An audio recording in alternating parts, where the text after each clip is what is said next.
Sequels are hard to pull off. You gotta add on to an existing property where you need to bring something new while also giving fans more of the original thing at the same time. Video games are no exception. They have a lot of sequels.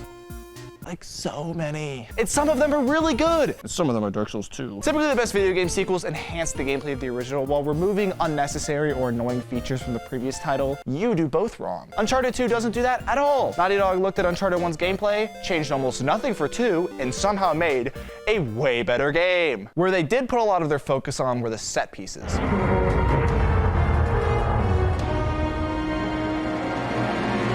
My #1 biggest issue with Drake's Fortune is how repetitive it felt near the end, just like it all blended together after a while. Not the case with the sequel. Uncharted 2, Among Thieves, don't say it, don't think it, don't say it, don't think it, opens with Nathan Drake bleeding out from a gunshot wound stuck in a train car hanging off the side of a mountain, which is like the coolest in the world and grabbed my attention immediately. Why is Drake on a mountain? Who shot him? Why did the train crash? Better play the game to find out. Idiot. Ow. Okay. Not really necessary. Right away we get into the climbing, which gave me like such a rush of anxiety, which is definitely saying something because I'm a college student. We get a mini tutorial for the gunplay, and like, can you imagine surviving this horrible train crash in the middle of the mountains only to be shot and killed minutes later?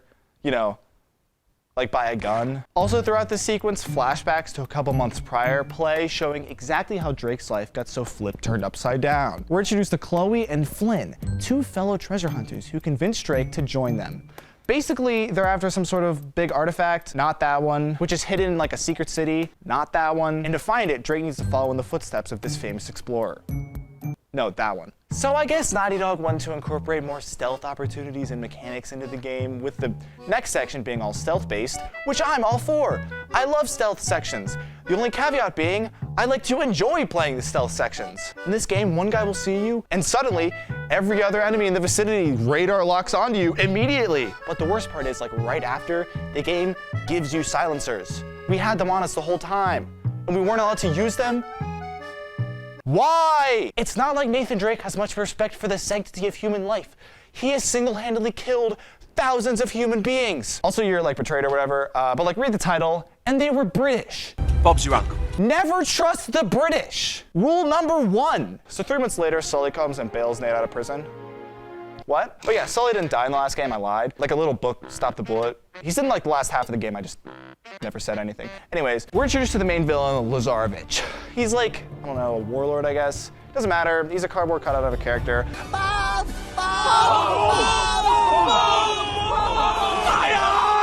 Oh!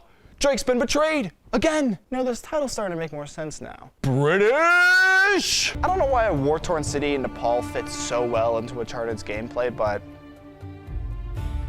who am I to question imperialism? This is where we get introduced to a lot of new mechanics like gas canisters and riot shields, new weapons like the FAL, which was my headshot weapon of choice in this game because they added weapon sway to the pistol so I can't headshot people from across the map with iron sights anymore. Realism, come on guys. Shut the f up. A big design philosophy Naughty Dog had with Uncharted 2 were the individual moments where they turned the gameplay on its head or did something unexpected with the gameplay, basically pushing this incredibly simple gameplay of climbing and cover shooting to its absolute limits. And it's here in the Nepali city section does that really start to shine. A specific part that comes to mind is the shootout where you're hanging from a sign and you gotta like climb to different parts for cover. Uncharted 1 didn't do anything like this. Oh yeah, also Chloe's with us again. She betrayed us, but it was actually to betray Lazarevich. I don't know, at this point she's like a triple agent.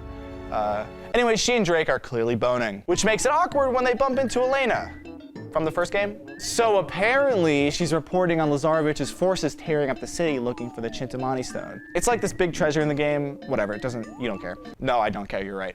Dude, come on. Now, is it a little contrived that Elena and Drake happen to run into each other at the same time in this city, in this part of the world? Yes. To that I ask, so what? You just jumped off a skyscraper and fought an attack helicopter. Have a little suspension of disbelief.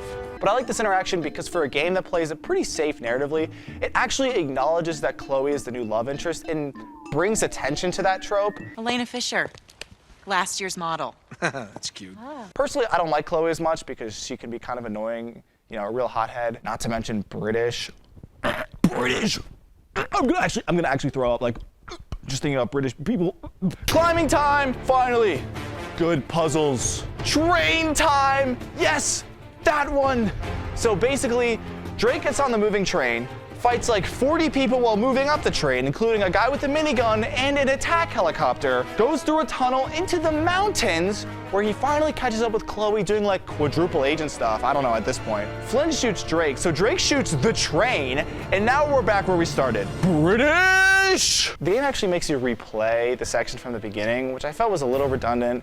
But the rest of the game stays just as jam-packed with action and cool moments. To avoid giving a complete plot synopsis, I'm keeping it vague for the game's third act. There's like 2 twists, the first of which is literally the same from the first game, but the second one flips it in a totally new direction that made the ending chapter super memorable. The ending actually has a boss fight, which the last game didn't really have, but I found it really tedious and frankly out of place in such a cinematic game. So how do I conclude this video? Like this. Uncharted 2, among Thieves, essentially shares the same plot structure as the first game, but done better in every way. The big focus on this game were the action set pieces that really made you feel like a mass murderer. And not only were those set pieces fucking rad as hell, but they were also woven perfectly into the narrative, something Uncharted 3 would disregard entirely.